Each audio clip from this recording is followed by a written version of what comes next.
Hi, it's Kane Hodder, Jason from Friday the 13th. You're watching Slash and Cast. Keep watching, or I'll kill you and your whole family.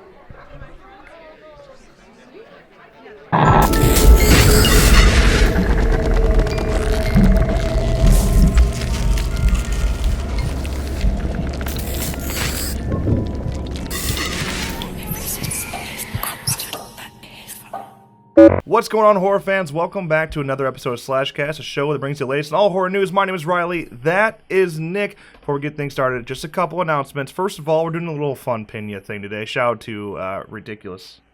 How ridiculous? How ridiculous? That's it. How ridiculous. 44 Club. That's what made me think of this. All right, we have a movie playing on TV just outside of frame. Whoever names that movie, we'll pin that comment. A couple hints. It hits right at home for us. A little too close to home. That made it harder, probably. But, in other words, it's nostalgic. Just think about that. And it's a horror film. We're not going to play anything other than that. And if you've been in our streams, you're going to have a really good guess. Yeah. yeah. Okay, also, for anything else you need, in the description, okay? Twitter, Facebook, Discord, subreddit, our merchandise, which currently we have a sale going on right now for the holidays, going on to December 26th. Check that out in the description. Everything. Also becoming a sponsor and member. There's a little fun little blue join button right now. You get a couple cool perks with that if you do join for $5 a month.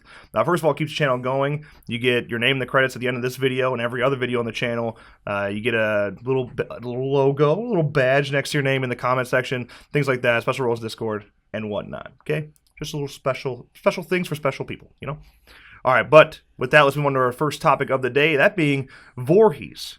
The F-13 fan film. We've talked about it before, and we're going to talk about it again finally after quite a bit of wait, and they've been shooting a lot. Like, I'm in their Facebook group, and it's pretty much every day for the last, 3 months, which we got to respect the cast and crew that's volunteering their time to do that. Yeah. So respect the hell out of what that crew is putting together. They finally dropped a trailer. I talked to Cody Falk, who is the director of the film, and asked permission if we could show the whole trailer, so we're going to do that before we discuss it further. Check out the first trailer for Voorhees.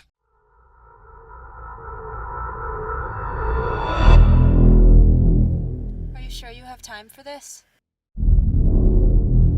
Elena, are you kidding me? Come on, I know how important today is. I'll be back in a few minutes. I need to do this by myself.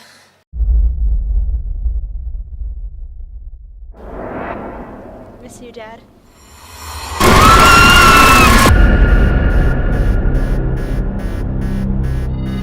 We gotta get off this road. They're gonna start sending choppers after us any minute. They're not looking for us, dumbass! They're looking for the bikes! I know, okay? Just get us the fuck off this road! So this place we're going, it's safe. Right? Please, just let us go. My 2-year-old daughter at home. This place, you guys, is our sanctuary. It's just one fucking night. All we have to do is make it until morning. When the sun comes up and the heat is off, we'll have more money than we've ever dreamed of. Those fuckers ain't gonna track us now. No matter what.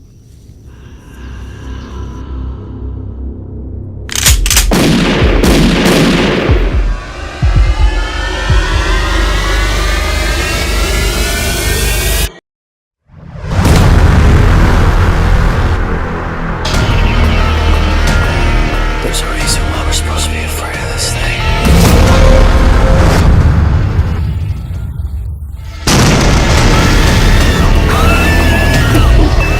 It's ancient history. Don't worry about it.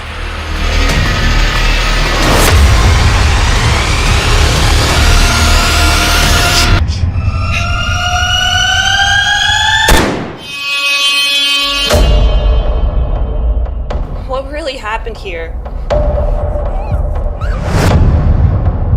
Some dumbass kid drowned here years back.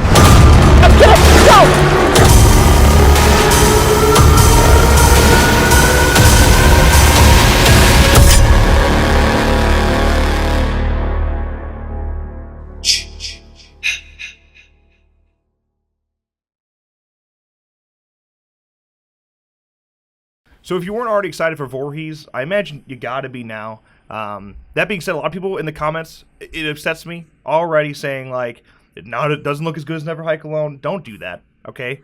All the respect in the world to Never Hike Alone, but don't compare fan films like that, all right? Different budgets, different people, different goals, right? And story-wise, I think Voorhees is arguably the best I've seen story-wise out of all the F-13 fan films. I think it's a really creative story, taking those, criminals that get stuck at a lake. Because then, although they are blatantly saying, root for Jason, that's kind of where you're going with an abduction scene like that. Because then you're automatically, you don't really have anybody protagonist-wise to root for. So Jason ends up being your protagonist. Which creative choice? It works, man. It's been done before in the franchise, and people like those films. Right. Visually, I like it. I like the way Jason looks. I like the way he moves. I think the guy that plays Jason is killing it. The dude's got the Kane Hodder movement down, but then mixing it with that remake look is really cool.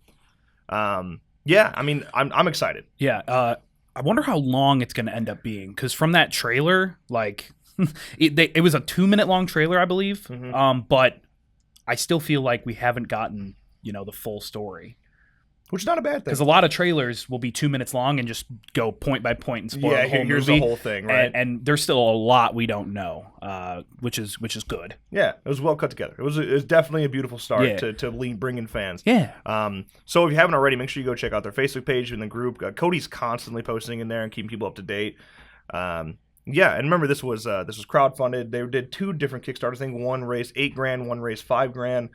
So total roughly. I don't think that's right, actually. Maybe a little bit more than that. I'm not sure on the. But they did kickstart the film, yes. Like all these other fan films, Also, one thing I really want to point out before we move on is the fact they had a really cool Easter egg in there. And any Friday the 13th fan noticed that the cemetery that you see in the original Friday the 13th, Annie walks right by. I mean, that's just a beautiful touch. The fact that you took the time to go to that location to get that shot. That's cool. That's respect. And that shows that they're true fans. And if that's not enough to support them in this journey, I don't know what is, right? But yeah, like I said, go check out the Facebook page. I think you're definitely you'll definitely be missing out if you don't. All right, with that, let's move on to our next topic of the day, Candyman. All right, Candyman. Earlier this year, it was reported that Jordan Peele's Monkey Paw Productions will be producing a remake to Candyman. At first, people were up in arms about this. Okay, it was like, maybe it's something we shouldn't touch. Now, this week, a press release surfaced that not only confirmed the project, but also billed it as a spiritual sequel. That's interesting. That returns to the neighborhood where the legend began. If you're going to do a spiritual sequel, okay, if you're going to be ballsy like that, do a sequel all these years later, you have to bring back Tony Todd. Yeah. You got it. No one else should touch the role except for Tony. Tony's still in good shape. If it was a true remake, I think that's at the point where you replace. You replace him, yeah. I agree. But the fact that this is a spiritual sequel, somewhat like Halloween 2018, you can't not have Tony Todd as Candyman. Yeah. And I think Tony's very much willing to do it. Tony's still got the physical ability to do it. That guy's a monster. I hope, and knowing Peele, the guy has respect for the genre. Right. I think he's very much wanting to do that. Right. Hopefully it works out. If I trust anybody to make sure that they at least ask Tony first, it's Jordan Peele. Yeah. Yeah, dude, the guy, that's why I like him so much, because he genuinely cares. He's able to take a beautiful horror film, make a really inventive and creative story, shoot it well, write it well, direct it well, but also really talk about political issues in a way that's not throwing it in your fucking face, right? He can bring up really good issues without offending the whole world. Yeah. And that's a really powerful thing and a really creative tool to bring to the genre. And Candyman's a perfect place to do it, man. Yeah. Candyman's a beautiful place to do it. If you haven't seen Candyman, make sure you go watch it. I mean, it's one of the scariest horror icons. Yeah. Tony Todd in person is scary. Put him in the Candyman role, he's scarier. Dude, it really is freaky. That movie used to freak me out as a kid. I used to be terrified of saying Candyman in the mirror, things like that. And that's one of the things that brought up Bloody Mary, made Bloody Mary even scarier. So, I mean, yeah, just all around, it's a movie worth checking out. I think you'll really enjoy it. Yeah. Jordan Peele did say in a press release, quote, "The original was a landmark film for black representation in the horror genre. Alongside Night of the Living Dead, Candyman was a major inspiration for me as a filmmaker, and to have a bold new talent like Nia DaCosta, director of Little Woods, at the helm of this project is truly exciting. We are honored to bring the next chapter in the Candyman canon to life, and eager to provide new audiences with an entry point to Clive Barker's legend." I mean, I feel comfortable. Yeah. I feel okay. He's Yeah. going to do all right. Yeah. Candyman, I originally thought was like maybe it's something you shouldn't touch. It's not even. I don't think it's something that needs to be remade. But it's not a remake. But It's not a it's a spiritual sequel. Yeah. What does that even mean? How much of a sequel is it? I mean, we're still going to end up getting Origin. It's probably going to flow like a remake story-wise, but yeah, just bring in Tony Todd, and I don't think anyone will be upset. Right. Now, MGM is set to release the Candyman quote-unquote spiritual sequel on June 12th of 2020. We're marking that on the calendar. Yeah. That's one we can't miss. Yeah, still a ways out, but she's coming. That's all that matters. Well, on the news of speaking of MGM here, okay, Child's Play. Let's talk about Child's Play. Apparently, MGM is just kind of lost and running out of ideas, so we're going remakes and sequels only, at least in horror. Now, this week, the Child's Play movie tweeted out their new website where you can learn about their new Buddy doll. Quote, he's more than a toy. He's your best friend. Buddy hits stores nationwide on June 21st. Pre-order now at bestbuddy.com. Baited a lot of people. Yeah, like It's like, we're selling our doll. Wait a minute. Well, hey. okay. Hey, okay. And then it was just a play on the words of selling, when in reality it's just their website. Yeah. But their website did show all the features. Yeah, which they did pretty well, okay? So, according to the website, Buddy has many features, including learns both from human interactions and via its 20 sensors and cameras, which provide detailed real-time information about its environment, as well as the ability to fluently converse in both English and Spanish. Okay. Wow. Okay. First of all, how much does this fucking thing cost? Do you ever see toys like there are things like this, like robotic figures, but they're like thousands of dollars. Yeah. So Buddy's $1,000 doll, and some kid's gonna get it. Yeah. Well, like fucking rich parents, man. It's ridiculous. Now, this website also came with some mobile wallpapers, which did maybe reveal a little bit in terms of what we might be getting for story here. You have one where Chucky's just holding a pile of books that are bloody, which, well, cool. It's a kid's toy. Yeah. Then you have two that are really interesting. You have two Christmas ones, with Chucky holding a present in a candy cane and Chucky holding a knife with a Christmas tree behind him and he's wearing a Christmas hat. Right. A lot of people are confused. Is that just because it's around the Christmas season currently, or does the movie take place on Christmas? Yeah, the original took place in the winter. It kind of makes sense. Yeah, but then they're releasing it in July. Yeah. But why? Well, they're really using this Toy Story thing. No, every time Toy Story tweets, they literally quote it and say, "See you then, my friend. See you then, my friend." It's annoying. So it seems to me that whoever this Andy character is, if he's even called Andy, will be getting Chucky for Christmas. Probably a $10,000 doll for Christmas. There's also a couple more regular ones. You have the first reveal of Chucky, that wallpaper's on there, as well as the poster that we got with the box in the middle of the warehouse. Yeah. Those are there too. So if you're interested to have some Chucky mobile wallpapers, feel free to head over to bestbuddy.com. Okay. Child's Play arrives in theaters on June 21st of 2019. Same day as Toy Story 4. I think you know what you should go see. With that, let's move on to our next topic of the day. Happy Death Day to You. Jessica Roth returns as Tree in Happy Death Day to You, the follow-up to Blumhouse's 2017 slasher take on Groundhog Day. The trailer has been playing in theaters since October, right before Halloween. It was linked with the new Halloween, naturally. And it was never posted publicly until just on Friday. It was literally yesterday. Yeah. Wow. Yes, it just came out yesterday. Now, we can't show it. As much as I want to show it to you and discuss it further, we can't because Universal will block the video. But there is a link in the description. Check it out. I love the trailer. I'm not going to lie. Yeah. I think it's really interesting. We didn't see it coming. And so when we saw that trailer back on the 18th of October, it was like, that's a really interesting approach, but an approach that's going to work. And then the director talked about in the past that the answer to why this is happening is right in front of you the whole movie. It's hidden in plain sight in the first movie, and now the second one's going back and readdressing that and answering that question straight up front. But it's interesting that she's reliving the same day again. Yes. But just it's a different story. Different events are happening. Right. So I mean, I'm excited. Yeah, I'm so down. Yeah, like the first Happy Death Day was like amazingly fun movie. Yeah. It was it combined a really interesting slasher concept with a fun performance from Jessica Roth, who killed it, by the way. You got to respect it. It looks like she's going to kill it in the second one. Yes. She has to go back into that day and already want to kill herself right away, you know?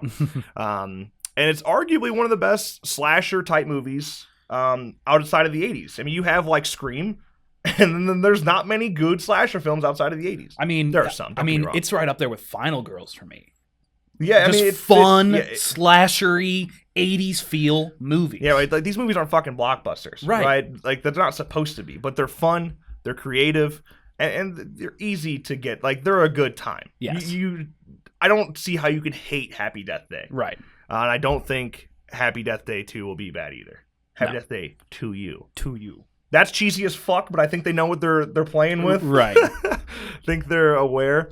Okay. But Happy Death Day 2 will arrive in theaters on Valentine's Day, February 14th of 2019. Does the release date say something about the story? I don't know, maybe. We're back in September. September 8th or 18th? Something like that, yeah. Yeah, so it's like there's not really a Valentine's Day thing there. Just go have a fun date night, all right? Have a date night movie, you know? I know we will. Yeah, it'll be a good time. I'll see you on Valentine's Day. Okay, let's move on to our next topic of the day. Trademark registered for Alien Blackout. This is exciting, all right? 20th Century Fox registered a trademark in early November for something called Alien Blackout. The trademark pertains to a video game rather than any other media, which means we could be getting a new Alien video game very soon. Finally, right? Now, the Twitter accounts for Alien Blackout and Alien_Blackout have been discovered, with both being registered back in September and accounts privated. There's fucking research going on here. This is some conspiracy shit we got going here. It may not be a regular console-based game, of course, with mobile and VR also being possibilities. Learn from Diablo, okay? Learn from the response and don't do that. That was so bad. I think people overacted a little bit, but I get it. I get the response. It's a very huge cult following for Diablo and PC. And then they held an event and announced a mobile-only game. Yeah, it's not... I'm cool if you want to go mobile. Fortnite's done it successfully. PUBG's done it successfully. Just also have it on PC, you know? And don't bait and switch. Yeah, right. Like, don't do that shit. I think... I'm cool with VR. I think VR is very much a possibility. I just don't think mobile is the approach they're going to take. Right.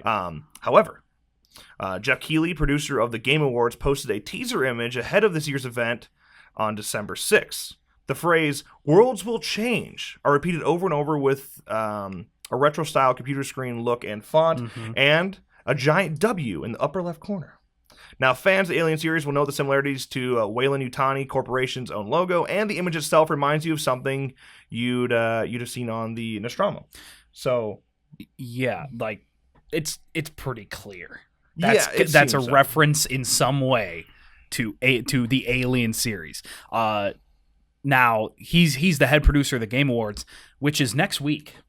Yeah, December 6th. Yes, which is really interesting considering this trademark was filed in mid-November. Yeah, interesting. Well, okay, here's the thing. It gets juicier, okay? Because game developer, sorry if I butcher this name, bear with me, Hideo Kojima further confuses us all as he tweeted these images of him at 20th Century Fox posing next to alien props. And him and Jeff Knightley, the producer, are best friends. Yeah, just to make it juicier, they're best friends. I mean, come on, what's going on here? Now, the post was replied to by the Game Awards Twitter account with "worlds will change."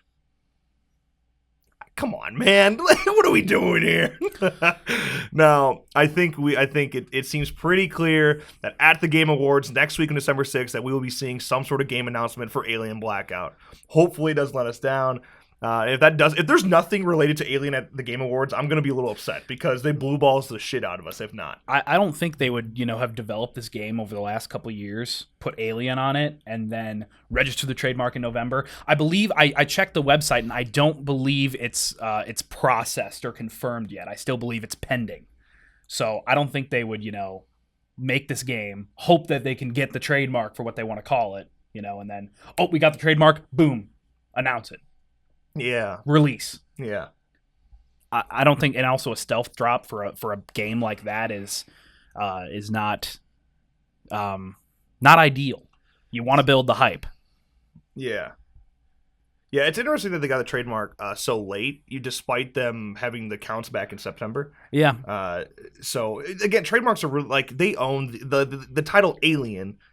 Yeah. Like they already have it. So the trademarking the subtitle name isn't all that difficult for them. And let's say they didn't get it. It was trademarked somewhere else. How are you going to do that? First of all, you're not. You can't trademark Alien Blackout. No one else can do that except for someone who owns Alien. Right. So it makes sense that the trademark would come so late. I imagine the game's been in development for a long time. Yeah. I hope we get it sooner than later.